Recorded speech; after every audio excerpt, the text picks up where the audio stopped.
Time is here.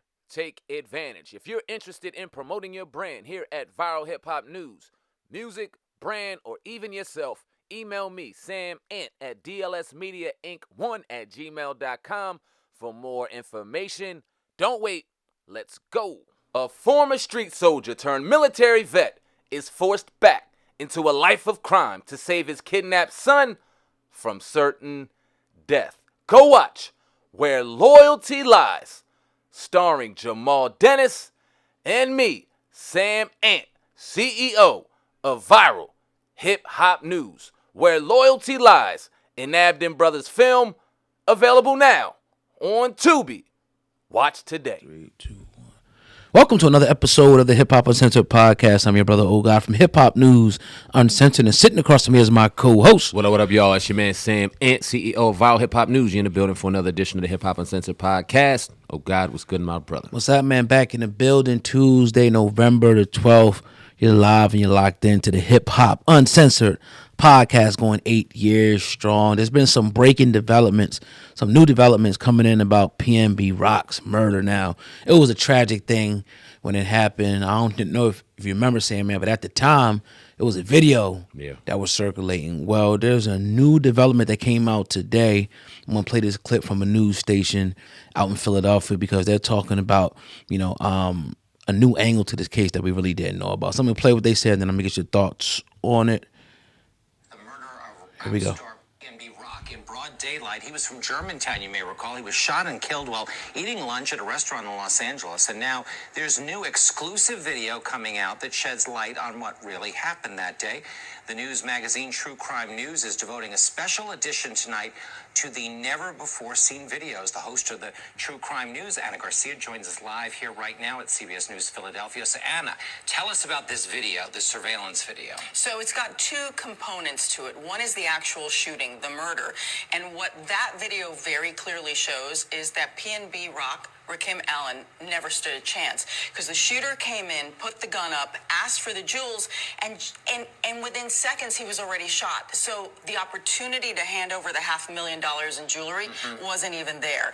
And PnB Rock was carrying a gun. He had it in the back of his waistband, but didn't even have enough time. The man is shot, and then the shooter, you can see him grabbing the jewelry off of him, also points the gun to the girlfriend who's having lunch with him, takes some of her jewelry, but she is not shot. Now let's talk about the girlfriend, because at first, wasn't there kind of like an implication that maybe she was involved in some way on this?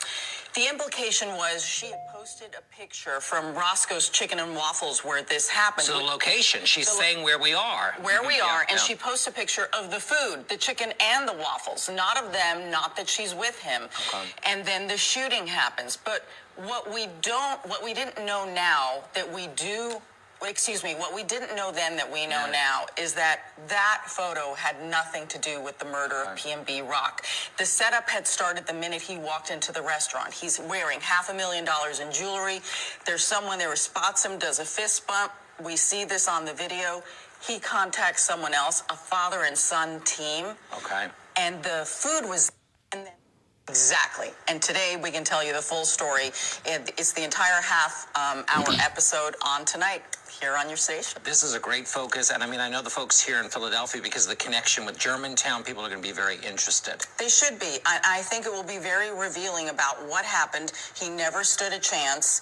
And then the agony that she goes through in the interrogation room, she couldn't go to the hospital with him. Wow. When you see her fear and her agony as the world is just blaming her for something, and she starts blaming herself, and it wasn't her fault. Well, we look forward to watching this. And that's shout out to CBS News out in Philadelphia. Wow, man. What's your thoughts on that, man? Well, one, at the end, I'm glad that the young lady can get some type of peace, hopefully. You know what I'm saying? Because man. You clearly, we're here all the time. You got to be careful what you put on social media. You got to be careful what you put out there. People are out to get them, and then we seen the picture, and a lot of people kind of attributed it to that. They point blame. Had nothing to do with that. We had an opportunity to go out to L.A. right after Nipsey's passing. We were in the heart of all that shit, right? Yeah. And you got to witness. I've been out there before. That was your first time out there. You got to witness kind of what it is. Let me ask you a question. If we would have went out there with $500,000 of jewelry, right out there at that time of that morning, would we have been food? We'd have been got. 100%. if not definitely robbed, if not dead. 100%.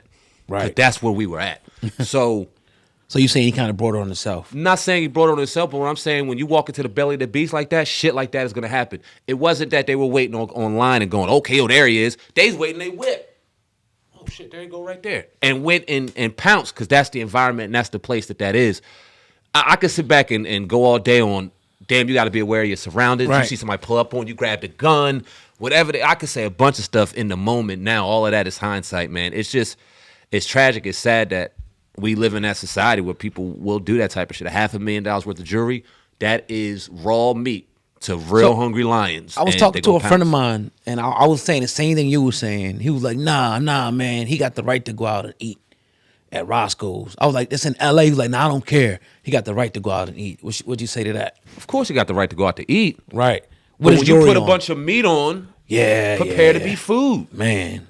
Like, I understand, like, a very successful brother want to go out here and live by the fruits of his labor, but you also got to know where you at. And I think if that brother was 40, 50 years old and wasn't in his early 20s, the mindset and the thought of him having to put that on and flex in the jungle would be a lot less, because he would have understood. But now he never has the opportunity to go ahead and redo it, because unfortunately, you would think, okay, in a perfect world, you'd be able to go out in $500,000 worth of jewelry. I don't even know if you could pull that off around here. Right. Like, it's just certain places you can't do that at, and you just have to know. Like, 100% he deserves to be able to go out and eat, wear whatever he wants, and do whatever he wants. But the reality is, nigga, no, you can't. Do you think that he was ignorant to his surroundings? Because even when we was in L.A., you talk about that, we seen him. We walked right past him, like, oh shit, they go PnB. We was in a total different section. Yeah. Maybe he was around the Staples Center at that time. Yep. But that's crazy. Like, do you think that maybe he's from Philly? He was a little naive, like, shit, I'm in L.A., like, I can go wherever I want out here. Yep. Naive to the fact that it can't happen to him, which is crazy given where he's from. Right. Philly ain't no joke either. And they ain't flashy like that either. You know what I mean? Because they know. Right. They do that shit. They're food. So you would think that he would kind of use that mentality in a place that is just like that. And, I mean, I'm not blaming him. Can't blame the brother now. He's no longer here. But if he would have moved differently, maybe he would be. Yeah, it was. I'm not gonna say that he brought it on himself, but in a way he kind of did, because you gotta. He knows, like, he understands, and he let his guard down for just that one time, and usually that's when it happens to you. Not saying that's per se his fault. The people that did it is pieces of shit. They crumbs, for doing that, and then like get a man a chance to take off his jewelry. Like, you just shot him quick, like, probably who knows why or how or anything like that. Maybe the dude was scared. I don't know. It was on camera, so PnB probably didn't even get a chance to say anything to him. But then a lot of people say, oh, you should have been strapped. He was. A lot of people get hit with guns on them. Yep. But, we can all say hindsight. Like, I would say, oh, you should have had the security with him. And come on, man. Like, you waking up, you're going out with your girl. He wasn't expecting that. It was just a crucial mistake that unfortunately cost him his life in front of his girl. And even to talk to that aspect about, immediately people started with this rumor shit. And this is what I talk about, the toxic internet and the toxic content creators. This woman is in agony, pain, and now she has to look on the internet and see that people are blaming her for the death. And it's not like if you just did the video, because some people just did the video and talked about the circumstance. Like, okay, she put it up this, but I don't know if it really correlated with that. Some people said, nah, you did it. It's because of this. Is why they seen and they knew you was there and you got him killed. People was running with that. Yep. And that's the part I don't like about this, because it's usually people that are faceless, that don't show their face, that get to run with these type of narratives. But it's sad, man. Like, it's sad to see, especially a guy like him. But he let his guard down, unfortunately, man. And it cost him his life. That's it. And there's nothing we could do about that. Hindsight is 20/20 now. I could sit back all day and go, damn, I should have pulled out the gun, but we weren't there, bro. How many times have we made a terrible mistake? I got into a fender bender 20-something years ago. I wish I didn't do what I did to get to that fender bender, but you know what? I did, and it's easy to think of not doing it now. But in them moments, man, you don't know. The element, like, once you become an internet, like, even us, like, we'll be places and people will spot us coming out of the damn studio sometime. We're like, damn, like, and you just never know. Once you're out there in front of millions of people and you had somewhat even a small celebrity, you never know who's watching you. You know what I mean? So I think you have to move as such. I'm not saying that we're PnB Rock or nothing like that, but you know, I would know not to move like that. Like certain areas, like I'm not gonna have 50,000, you know, $500,000 worth of jewelry on. Yeah. And a benzo, you know, in the hood. In Long Beach. See, I don't even know the area. Like, was it an area that was obviously it was, but does it look bad in the area, or does it like deceiving? I know Cali's a little deceiving sometimes. There were far safer Roscoe's to go to than that one he went to right there. That's not the Roscoe's you do that at. Do you think Period. that he was maybe even trying to flex, like, yo, man, I can go anywhere with today. I'll be in, you know what I mean? Do you see that element involved? Yeah, that's the culture. Right. That's the culture we're in. I'm not just going to isolate him in that situation. That's the culture we're in. They Right. all do that shit. Yeah. And they do it in cities around the country where you don't really do that shit. And it happens more often than we know. How many of these young, goofy rappers getting their shit took, and we got to find an OG that has to go to their thing and go get something back that we hear about? And it's probably a million more occasions where it don't happen. Unfortunately, in this circumstance, whoever went in there, they went in there with a murder mentality. They didn't care. They was taking his head off. At the slightest movement, he could have gave him the wrong look. Bow. Yeah. And we don't know what they were on, if they were under the influence, or if they just had that shit in their heart. Whatever the case, that brother's no longer here. And it's the culture. It's the culture that we, to a certain level and a certain degree, have to flex, have to show that we are just a slightly above everybody else. If he was at a fight, if he was at a concert, if he was at, you know what I mean, BET Awards, you got all that shit on, cool. You walk into Roscoe's in that place, and we could talk about it all day, but man. And even think about it, like, it's a possibility that he still would have got killed if you didn't have the jewelry or robbed, possibility, but once you got all those jewels on, it's inviting somebody. Yeah. Like, yo, tickle the money right there. Yeah. Like, you in the whip, okay. Right, he might have a few $1,000s on him, but you see all this jewelry, all these diamonds.